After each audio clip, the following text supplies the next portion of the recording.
Bismillahirrahmanirrahim. Assalamu alaikum. I am your social studies instructor Amna Nawaz and I welcome to all of you in your class. प्यारे बच्चों, आज हमने B lift 18 पढ़ना है। उम्मीद करती हूँ सबने ब्रीजिंग एक्टिविटी परफॉर्म कर ली होगी। That's good. Let's move towards our learning outcome. उससे पहले इस्लामिक पर्सपेक्टिव है हमारा। आज का इस्लामिक पर्सपेक्टिव हमारे टॉपिक के साथ क्या रिलेट करता है? द मैसेंजर ऑफ अल्लाह हज़रत मोहम्मद सल्लल्लाहु अलैहि व आला आलिहि व सहबिहि वसल्लम said, a Muslim is the one who avoids harming Muslims with his tongue and hands. ये सही बुखारी की हदीस है। इसके अलावा दूसरी जगह पे be merciful to each others and you will receive mercy. Forgive others and Allah will forgive you. So हमने दो अहदीस पढ़ी। वो क्या थी कि पहली में जो है वो हमें अपनी ज़ुबान और अपने हाथ से दूसरों को नुकसान नहीं पहुंचाना चाहिए, दूसरे मुसलमानों को नुकसान नहीं पहुंचाना चाहिए अपनी ज़ुबान और हाथ से। दूसरी में हमने क्या सीखा कि जब हम दूसरों पर रहम करते हैं तो हम पर भी रहम किया जाता है। जब हम दूसरों को माफ़ कर देते हैं उनकी गलतियों से तो हमें भी अल्लाह ताला हमारी गलतियों पे माफ़ कर देते हैं। So let's move toward our learning outcome. पहले हमने देखना है कि जो मिस्टेक्स हैं वो नेचुरली भी अकर हो सकती हैं और उनसे हमें जो आउटकम है उन मिस्टेक्स के उनको हमें सीखना चाहिए और नेक्स्ट टाइम हमें वो मिस्टेक्स नहीं करनी चाहिए।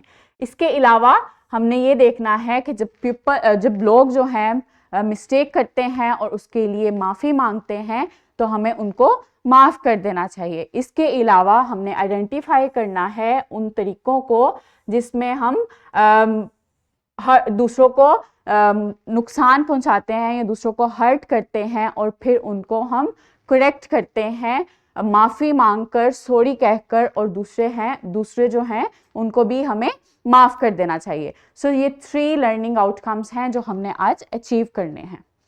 आज का जो हमारा फोकस है वो क्या है? Hurtful actions and saying sorry.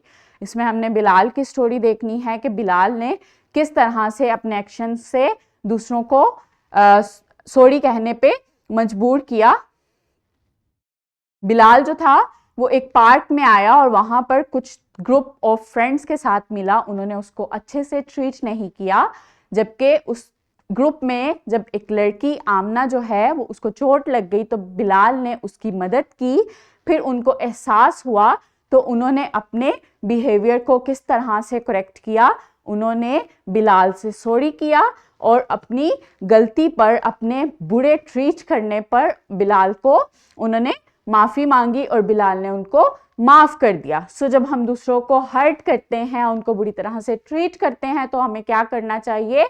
हमें उसको करेक्ट करना चाहिए और दूसरों से माफ़ी मांगनी चाहिए और दूसरों को भी चाहिए कि वो हमें माफ़ कर दें।